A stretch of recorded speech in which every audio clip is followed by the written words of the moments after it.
स्वामी मोहे न विसारियो। चाहे लाख लोग मिल जाएं, हम सम तुमको बहुत है, तुम सम हमको ना। दीन दयाल को बेनती, सुनो गरीब नवाज। जो हम पूत कपूत है, तो है पिता तेरी लाज। हरि हरि हरि ओ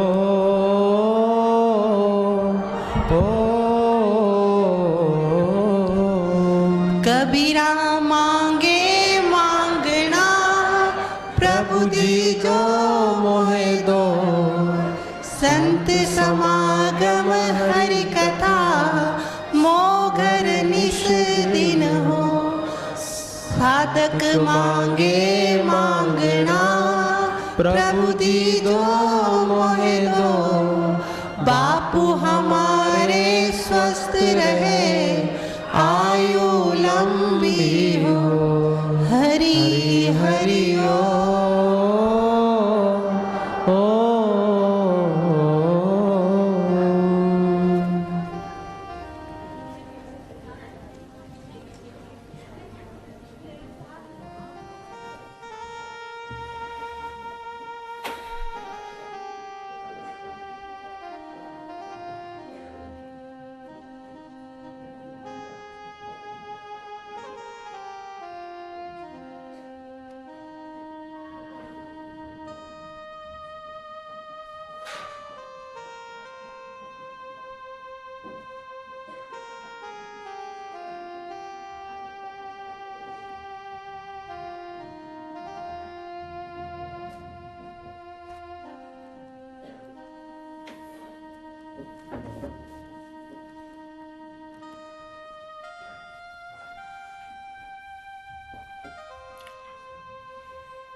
नारायण नारायण नारायण नारायण नारायण नारायण नारायण नारायण नारायण नारायण नारायण नारायण। जन्म दिवस बधाई हो, पृथ्वी सुखदाई हो, जल सुखदाई हो, तेज सुखदाई हो, वायु सुखदाई हो। जन्म दिवस बधाई हो, मन सुखदाई हो, मति सुखदाई हो, गति सुखदाई हो, स्नेही सुखदाई हो। जन्म दिवस बधाई हो। इस प्रकार जन्म दिवस जो लोग मनाते हैं मनवाते हैं बहुत अच्छा है, ठीक है। लेकिन उससे थोड़ा और भी आगे जाने की नितांत आवश्यकता है। कारणम गुण संगोस्य सद असत्य योनि जन्मसु। ऊंच और नीच योनियों में जन्म होने का कारण है गुणों का संग। ध्यान से सुनना। 1.25 करोड़ लोग का रोज धरती पर जन्म होता है। जन्म उत्सव मनाना चाहिए, लेकिन विवेक पूर्ण मनाने से बहुत फायदा होता है। और विवेक में अगर वैराग्य मिला दिया जाए तो और विशेष फायदा होता है।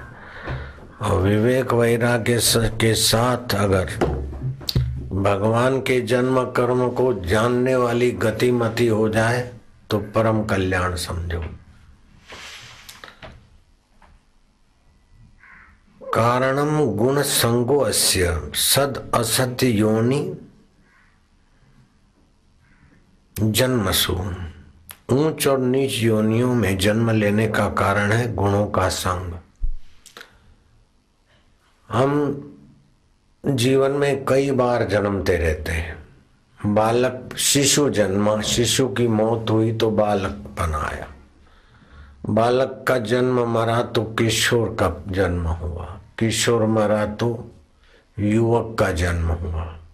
युवक मरा तो वृद्ध का जन्म हुआ। मैं सुखी हूं तो आपका सुखमय जन्म हुआ। मैं दुखी हूं तो उस समय आपका दुखमय जन्म हुआ। मैं बीमार हूं तो हमने अपना बीमारी के साथ जन्म मान लिया। मैं स्वस्थ हूं तो स्वास्थ्य के साथ जन्म हुआ। इन संग के गुणों के साथ संग करने से सत असत योनियों में जीव भटकता है। स्थूल शरीर को पता नहीं मेरा जन्म होता है, और आत्मा का जन्म होता नहीं। बीच में है सूक्ष्म शरीर, और सूक्ष्म शरीर जिस समय जिस भाव में होता है उसी भाव का उसका जन्म माना जाता है। मैं पापी हूं तो भी पापमय जन्म है, और मैं पुण्यात्मा हूं तो पुण्यमय जन्म है। मैं बीच में हूं तो बीच का जन्म है, और मेरे को पता ही नहीं क्या है, सब कुछ समझ में नहीं आता तो अज्ञानता का जन्म है। श्री कृष्ण इन सारे जन्मों से हटकर हमें दिव्य जन्म की ओर ले जाना चाहते हैं। गीता के 4 अध्याय का 9वां श्लोक है। जन्म कर्म च में दिव्यम एवं यो वेति तत्वतः त्यक्त्वा देहम पुनर्जन्म नैति मामेति सो अर्जुन। अर्जुन जो मेरे जन्म और कर्म को दिव्य और अलौकिक तत्व से जानता है, वह शरीर त्याग कर फिर जन्मों को प्राप्त नहीं होता, मुझे ही प्राप्त हो जाता है। दिव्य शब्द का अर्थ भगवान में अगर जन्म और कर्म माने तो भगवान का भगवानपना सिद्ध नहीं होता।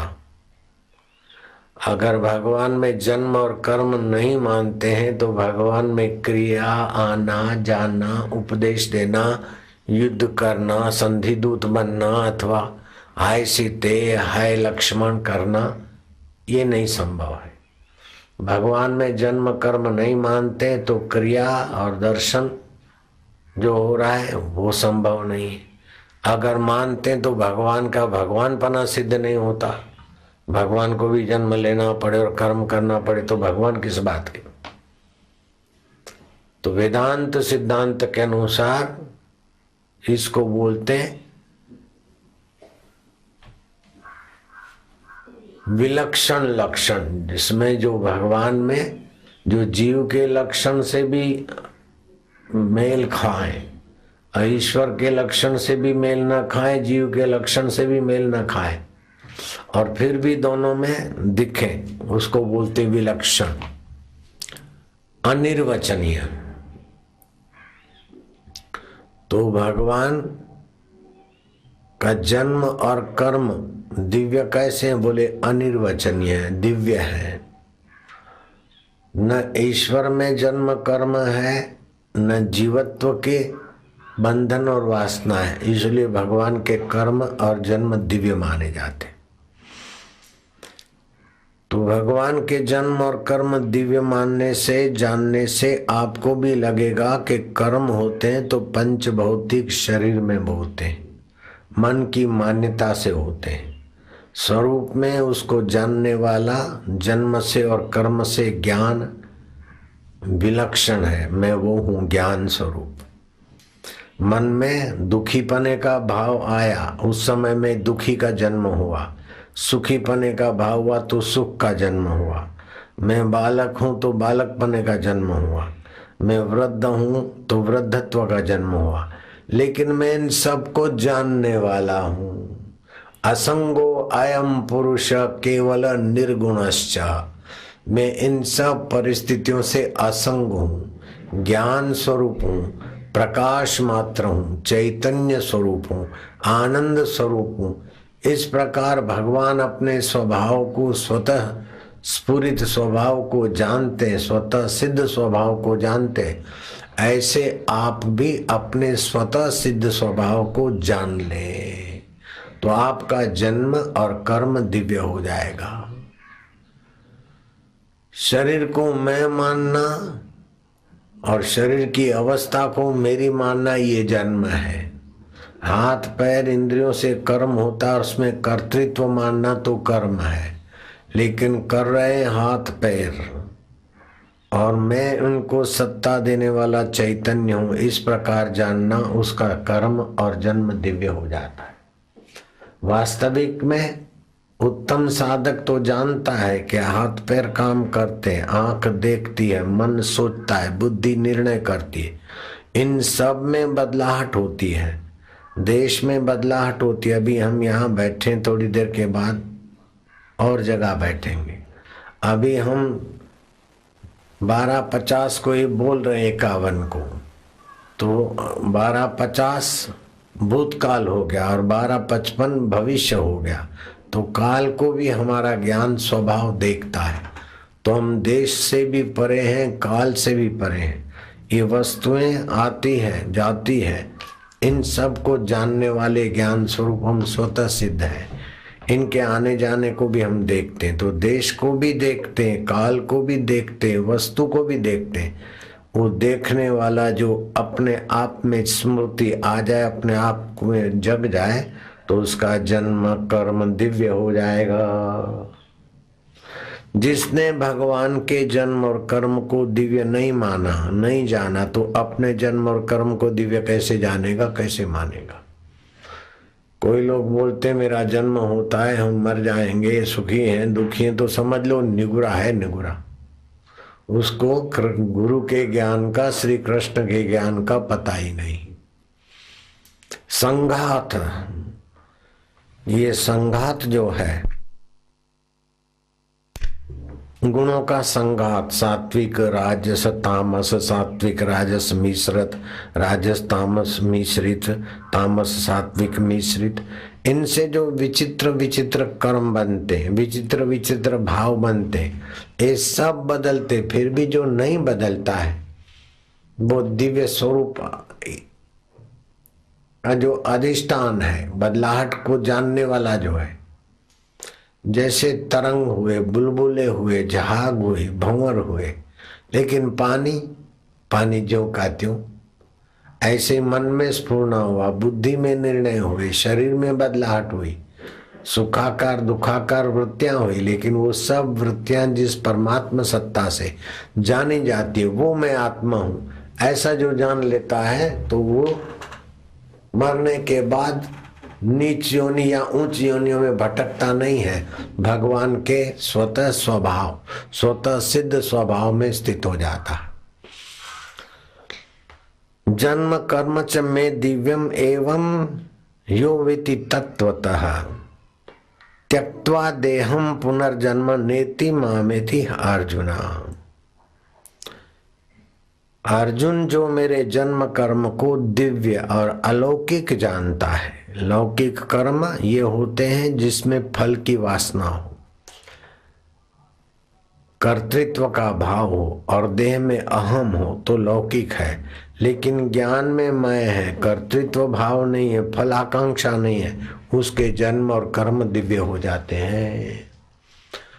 तो महापुरुषों का जन्म उत्सव जब मनाना, महापुरुषों को तो कोई फायदा नुकसान का सवाल नहीं है, लेकिन हम लोगों को फायदा होता है कि उस निमित्त हम भी अपने जन्म को, कर्म को दिव्य बनाए, कर्म बंधन से छूट जाए। अष्टावक्र मुनि ने कहा, कर्तृत्वम भोक्तृत्वम जब तक रहेगा तब ये जीव जन्म मरण में भटकेगा। अकर्तृत्वम अभोक्तृत्वम स्वात्मा मन्यते यदा, अपने आत्मा को अकर्ता भोक्ता जब मानता है उसी समय वो कर्म बंधन से छूट जाता है।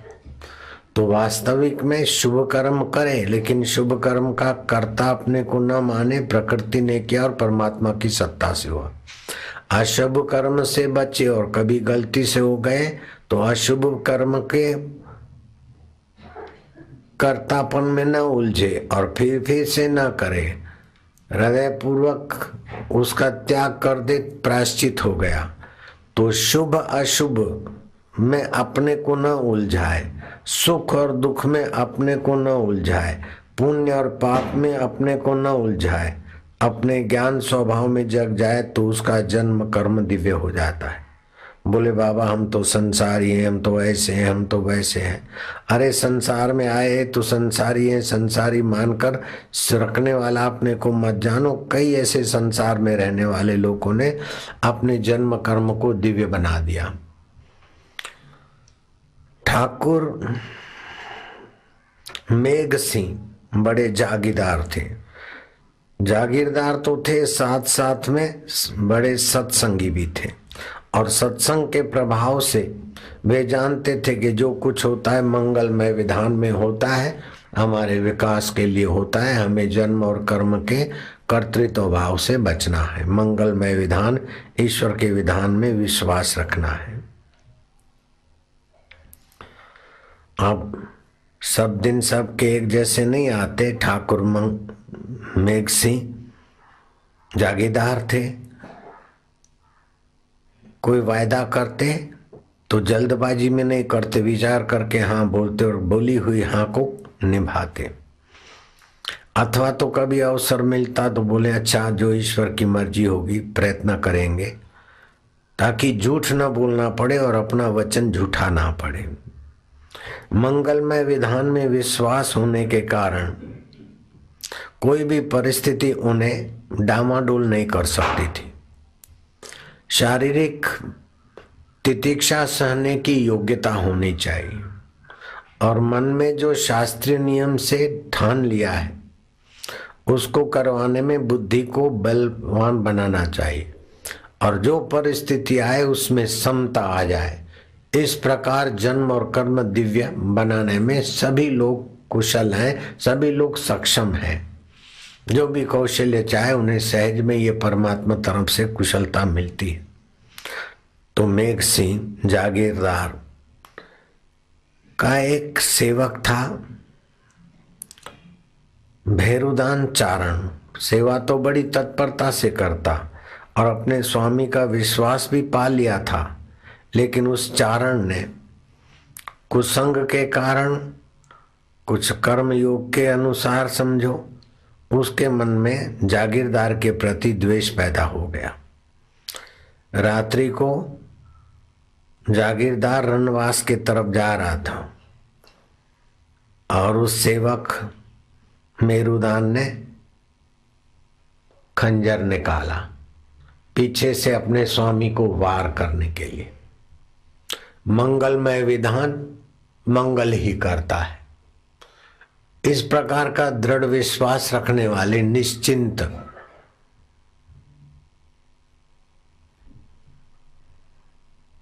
से जागीरदार जा रहे थे, लेकिन एकाएक पीछे से सेवक के हाथ में खंजर, सामने नजर डाली तो बैल भागा आ रहा है। आगे पीछे का सोचे इतनी देर में तो बैल आया दौड़ता दौड़ता।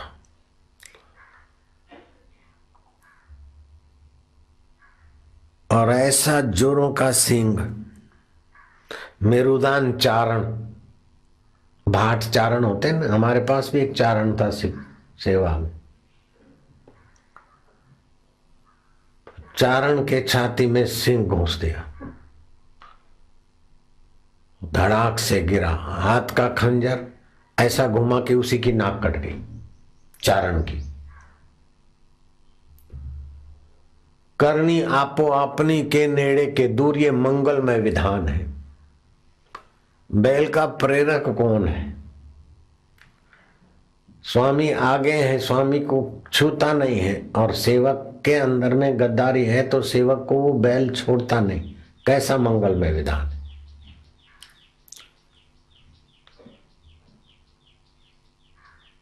अगर स्वामी का आयुष्य इसी ढंग से पूरा होने वाला होता तो ऐसा भी हो सकता था।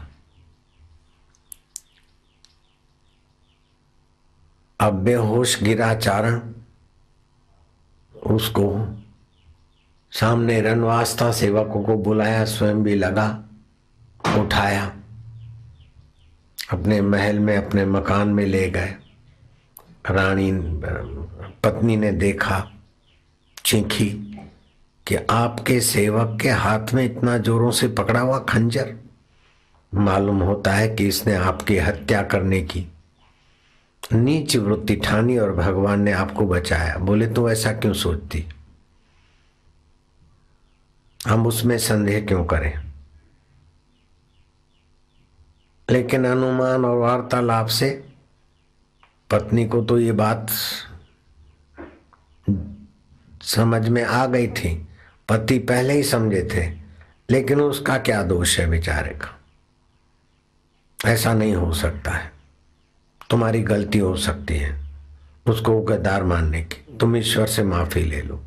ईश्वर से माफी मांगी, कटार के द्वारा नाक कटे हुए उस सेवक की सेवा चाकरी करा के स्वस्थ तो किया, लेकिन बेहोशी हालत में से होश आया तब पति पत्नी आपस में जो बात कर रहे थे वो चारण ने सुनी कि हमारे लिए इनको संदेह गया, और स्वामी ने मेरे को देखा भी था और पत्नी को भी कहते हैं ऐसा तो मैंने भी देखा था, लेकिन हो सकता है कि मेरी रक्षा के लिए उन्होंने कटार पकड़ी हो।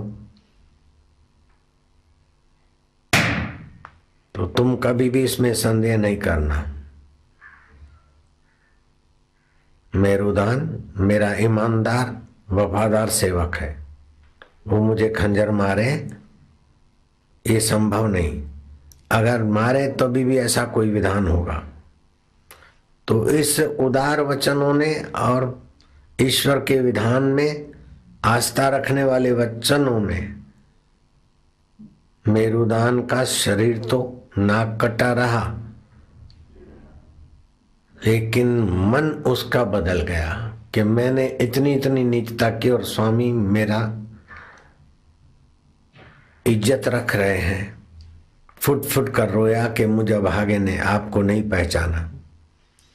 आप मंगलमय विधान में सम रहने वाले सत्पुरुष हैं, आपके कर्म दिव्य हैं, आपका जन्म दिव्य है। मुझ अभागे को पता नहीं था, मैं तो आपका यश देखकर जलता था। पहले तो आपके प्रति वफादारी थी, बाद में फिर आपके प्रति मेरी नफरत हुई और मैं तो सचमुच में आपकी हत्या करने के लिए खंजर पकड़ा था, लेकिन मेरे को मेरी करनी का फल मिला। अब मैं आपसे क्षमा चाहता हूं, लेकिन क्षमा के साथ मैं दंड भी चाहता हूं, नहीं तो मेरा आत्मा मुझे कोसेगा। बोले चारण तुझे दंड दूं? बिना दंड के नहीं मानोगे? बोले नहीं स्वामी, आपके द्वारा मुझे दंड मिलना ही चाहिए। तो मैं 3 प्रकार के दंड देता हूं। शरीर से किसी का बुरा नहीं करना आज से, मन से किसी का बुरा न सोचना, बुरा न मानना, और बुद्धि से कोई बुरा है ऐसा निश्चय न करना। जो कुछ है मंगलमय विधान की लीला है। ये त्रिदंड साधेगा तो तू भी जन्म कर्म के दिव्यता को पा लेगा। ऐसी उदारवाणी सुनकर मेरुदान तो चरणों में गिर पड़ा। स्नेह से उनके बाहों को पकड़ के उठाया, प्रोत्साहित किया। कर्म करने में सावधान, होने में प्रसन्न रहो। लेकिन ऐसे पुरुषों के जीवन में केवल एक बार ही कोई घटना आकर चुप हो जाए ऐसी बात नहीं है। सभी के जीवन में सभी प्रकार की घटनाएं घटती रहती है। उनका बेटा 16 साल का 3 महीना पहले शादी की थी, घोड़े से गिर पड़ा और जख्म तो आया शरीर को, वो ठीक हो गया, लेकिन मस्तक को जो चोट लगी वो कई इलाज करने के बाद भी वो चोट भीतर ही भीतर शरीर में जहर फैलाने में सक्षम हो रही थी। हकीम डॉक्टरों ने कहा कुछ घंटों का मेहमान है। उदास पुत्र को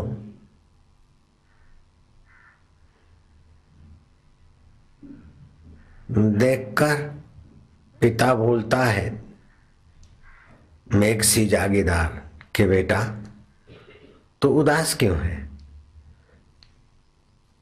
मैं जागीरदार हूं, सारी जागीरी की मालिकत तेरी है, लेकिन ये मालिकत संभालने की अगर तेरी प्रारब्ध नहीं है तो तू उसकी मालिकत संभालेगा जो विश्व का जागीरदार है। जैसे कोई छोटा काम छोड़कर या छोटा ओहदा छोड़ के बड़े ओहदे के तरफ जाता है, ऐसे ही तू ये मेरी जागीरी छोड़कर परमात्मा की जागीरी का पुत्र होने जा रहा है। इसमें उदासी होने की क्या जरूरत है? जन्म तो दिखता है, वास्तव में जन्म है नहीं। कर्म भी दिखते हैं, लेकिन कर्तापने की तुच्छ भावना से अगर तुम इस शरीर को मैं नहीं मानो और कर्म मैं कर रहा हूं इसे अहम नहीं पालो तो तुम्हारे कर्म और जन्म दिव्य हो जाएंगे। अभी अभी तुम दिव्य स्वरूप का चिंतन करो। भगवान के दिव्य मंगलमय विधान में शरीर जैसे बुलबुले पैदा होकर तरंग पैदा होकर मिट जाते तो पानी का क्या बिगड़ा, गहने बनकर मिट जाते तो सोने का क्या बिगड़ा, शरीर बनकर मिट जाए तो भी तुझ आत्मा का क्या बिगड़ा। तो परमात्मा का सनातन सपूत है। बात रही पुत्र वधू की, वो भी इस घर की है, लाडली है, और वो भी पवित्रता से जिएगी और वो भी पति के लोक को प्राप्त होगी। तो अपने जन्म कर्म दिव्य करके अपने दिव्य स्वभाव में दिव्य स्वरूप में विलय होगा। और ये भी पीछे से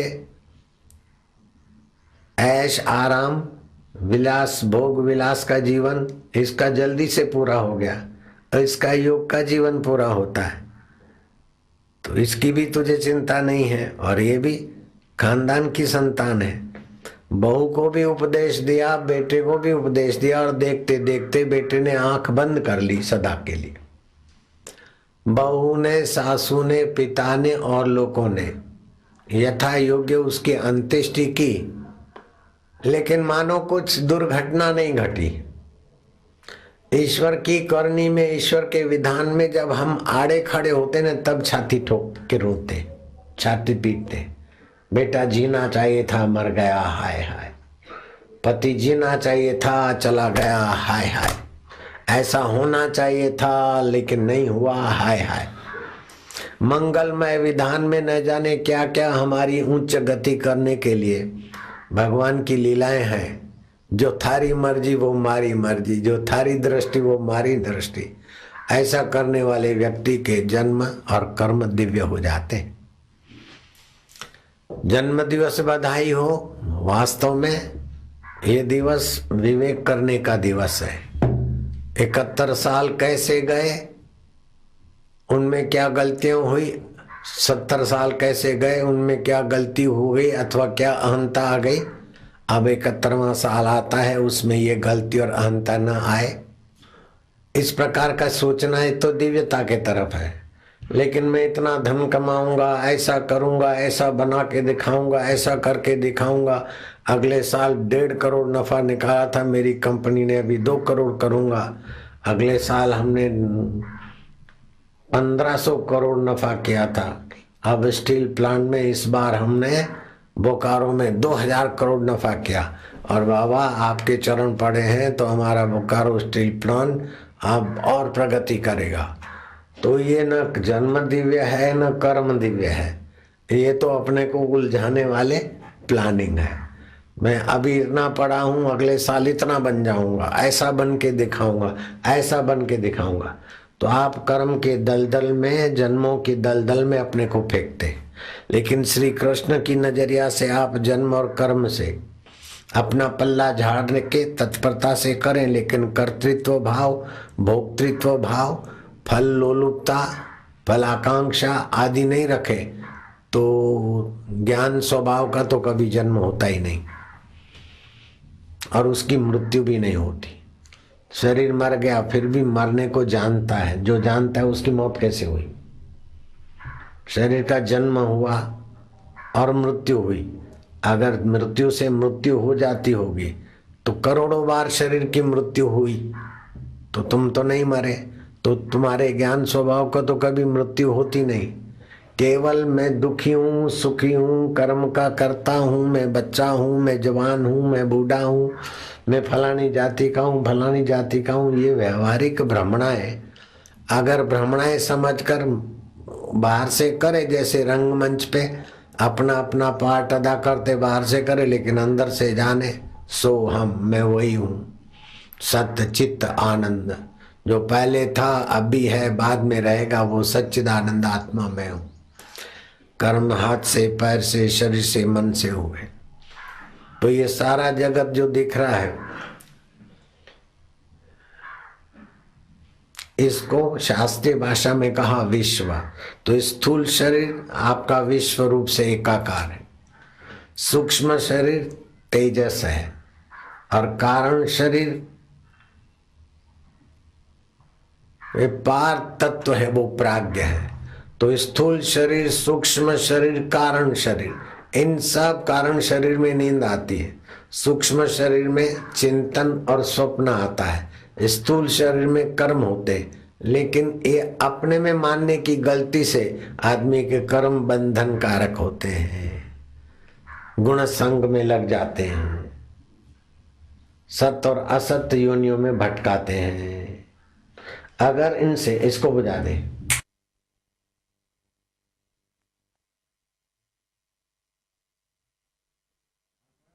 सत्संग समझ में आ जाए तो बेटे को जन्म देने वाला, बहू को सांत्वना देने वाला और भैरुदान चारण की गद्दारी सहने वाला मेघ सिंह निर्लेप नारायण के पद में स्थित हो गया। तो आपको क्या घाटा है, आपको क्या देर है?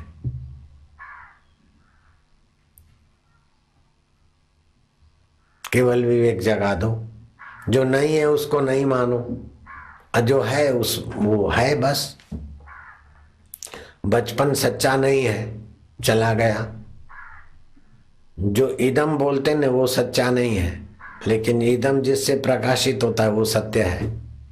तो ये बचपन, वो बचपन था, वो जवानी थी, वो किशोर अवस्था थी, वो दुखद अवस्था थी, सुखद अवस्था थी।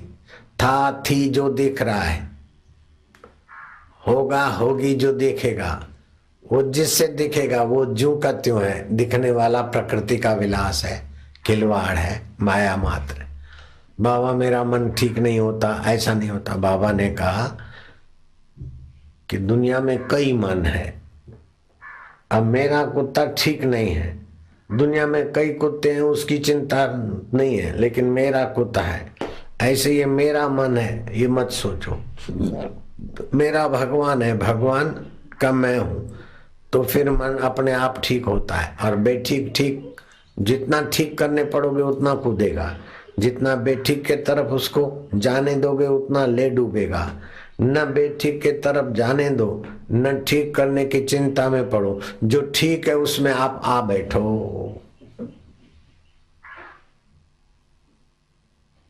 बोले चाहते हैं कि सुख दुख मान अपमान में सम रहे,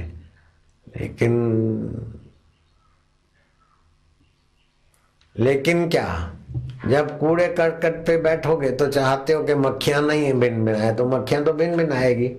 मच्छर मक्खियां जीव जंतु शरीर को न काटे, लेकिन आप बैठे म्युनिसिपालिटी का सारा कूड़ा करकट जहां पड़ा उस ढेर पे बैठे और चाहते हैं कि ऐसा ना हो।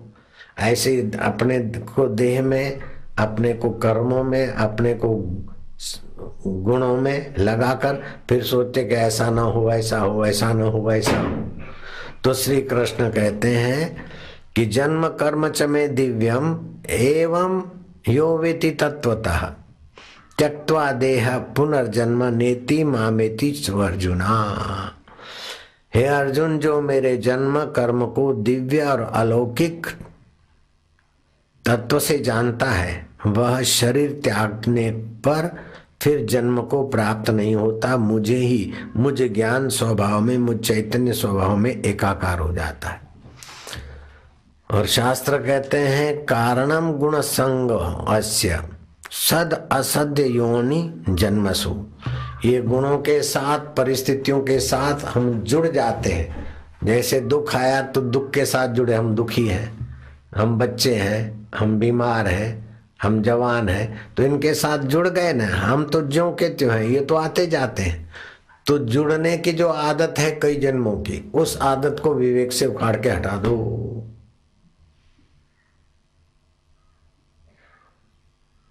ये आदत है तो मन में है, शरीर में है, मुझ चैतन्य में ये कोई आदत नहीं, में ज्ञान स्वभाव परमात्मा सत्ता में।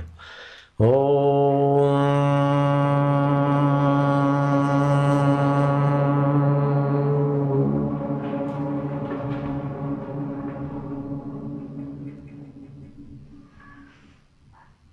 तम नमामि हरिं परम, नमामि हरिं परम।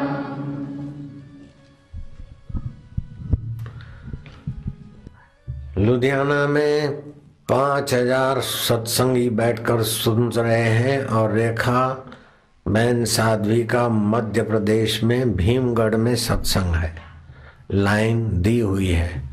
और भी कई लोग वेबसाइट के द्वारा सुनते होंगे, देखते होंगे। तो सभी को ये आज के दिन ये बात पक्की कर लेनी चाहिए कि अवतार भगवान के होते हैं। स्फूर्ति अवतार भी होता है, नित्य अवतार भी होता है, नैमित्तिक अवतार भी होता है, आवेश अवतार भी होता है, प्रवेश अवतार भी होता है। तो ये भगवान के अवतारों को तुम थोड़ा जान लोगे ना, तो अवतरती इति अवतार है, जो ऊपर से नीचे की ओर आए। जैसे चक्रवर्ती राजा बाबू के ऑफिस में आए और बाबू के कार्यालय में काम करने लगे, ऐसे वास्तविक में आपका भी अवतार ही है। ये अवतार है, ऐसा मनुष्य जीवन में ही समझ में आएगा। आप अकर्ता अभोक्ता चैतन्य है, लेकिन शरीरों से जुड़ते जुड़ते जुड़ते जुड़ते मनुष्य देह में आए। अब समझो कि मनुष्य देह से मेरा कोई विशेष संबंध नहीं है। जैसे और देह छूट गया, ऐसा ये भी छूट जाएगा। जैसे आप गाड़ी में, बस में, ऑटो में बैठते हैं, यात्रा पूरी करते ही छोड़ देते हैं ऑटो को या बस को या जहाज को या गाड़ी को, रसोई घर में या स्नानागार में नहीं ले जाते, अपने साथ नहीं रखते। ऐसे इस शरीर को और शरीर के संबंधों को सदा साथ में नहीं रख सकते, लेकिन जो सदा साथ है उसको कभी छोड़ नहीं सकते। जिसको छोड़ नहीं सकते उसको मैं मानने में क्या आपत्ति है। जिसको कभी छोड़ नहीं सकते उसको आप मैं मानिए। जिसको रख नहीं सकते उसकी आसक्ति छोड़ दीजिए। रख नहीं सकते उसकी ममता आसक्ति छोड़ दीजिए, और छोड़ नहीं सकते उसको मैं मानिए। तो आप ज्ञान स्वभाव को छोड़ सकते क्या? दुख को जानने वाला है। ये भगवान है कि नहीं उसको जानने वाला भी मेरा ज्ञान स्वभाव चाहिए। सुख को जानने वाला भी ज्ञान स्वभाव चाहिए। तो अपना ज्ञान स्वभाव, चैतन्य स्वभाव नित्य अवतरित होता रहता है सभी परिस्थितियों में। उसी से परिस्थितियों का पता चलता है। परिस्थितियां बदल जाती हैं लेकिन परमात्मा सत्ता ज्यों की त्यों रहती है।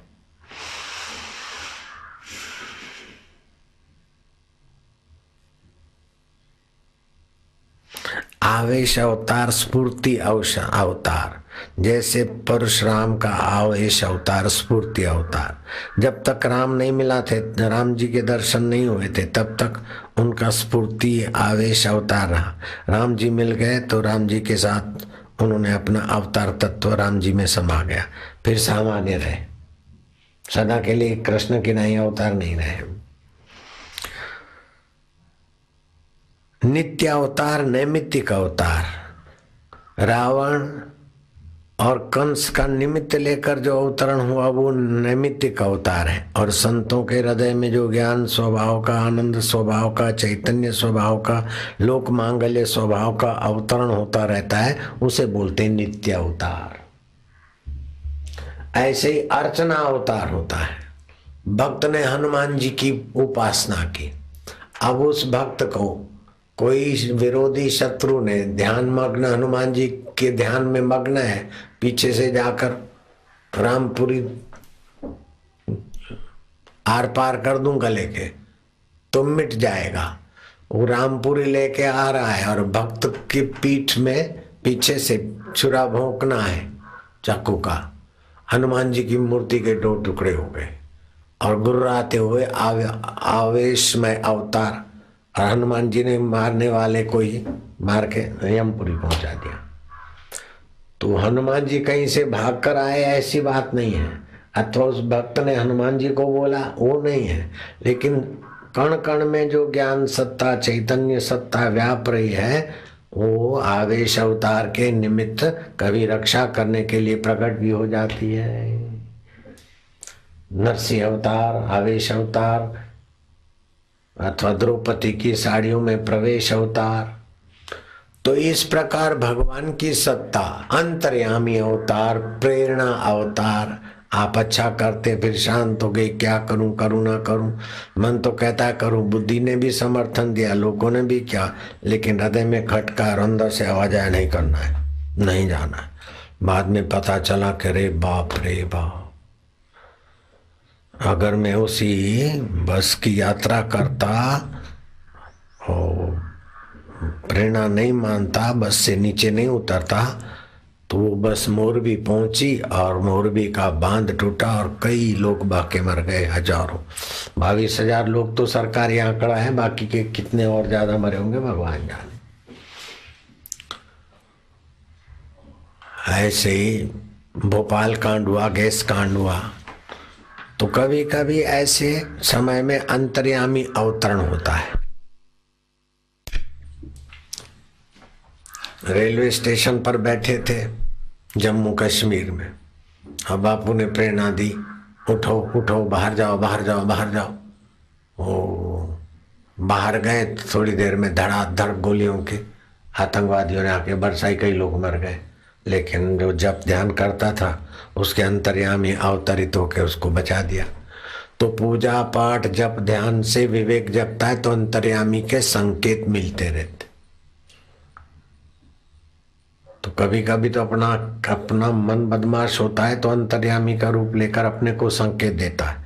तो जिसमें अहंकार हो, वासना हो, वो संकेत अंतर्यामी के नहीं होते। जिसमें अपने संस्कार के, जैसे एक लड़का गया, गुरु ने बोला जाओ बेटा नर्मदा किनारे अनुष्ठान करो, तप करवे को नर्मदा, ज्ञान साधने को गंगा है, तप करने को नर्मदा है, ध्यान करने को भगवान विष्णु आदि उनके रूप है। तो वो अनुष्ठान छोड़ के आ गया। बोले क्यों, अनुष्ठान हो गया 40 दिवस पूरा? अरे बोले गुरुजी भगवान ने प्रेरणा किया कि जाओ बेटा जाओ, जल्दी से अच्छी फलानी लड़की है, अच्छे खानदान की, उससे साथ शादी कर दो, दोनों मिलके भजन करना, मैं राजी हो जाऊंगा। बोले हरामी, ये तेरा मन ही भगवान का रूप लेकर तेरे को कहता है। तो जब ऐसी प्रेरणा मिले तो आप अंतर्यामी की प्रेरणा मत समझना। ऐसे वल्लभाचार्य ने ग्रंथ लिखा तो बोले मेरे प्रभु अंतर्यामी की प्रेरणा से हमने लिखा, और बिल्कुल सच्चाई से ही उनको अंतर प्रेरणा हुई होगी। लेकिन रामानुजाचार्य ने भी यही ईश्वर की प्रेरणा से लिखा, लेकिन दोनों में फिर संस्कार भेद से ग्रंथ में कुछ भेद दिखता है। तो प्रेरणा तो भले, सत्ता तो भगवान की, लेकिन संस्कार अपने भी काम करते। शराबी को अंतर्यामी प्रेरणा कर रहा है कि जाओ आज ईद मनाओ, दिवाली मनाओ, बोतल लो, बांटो और पियो। शराबी का मन अंतर्यामी ऐसा बन जाएगा, भक्त का अंतर्यामी बन जाएगा कि चलो आज उत्सव है, कुंभ चल रहा है, जाओ गोता मारो, अब बापू का सत्संग सुनो। तो ये अंतर्यामी नहीं, ये अंतर संस्कार होते हैं।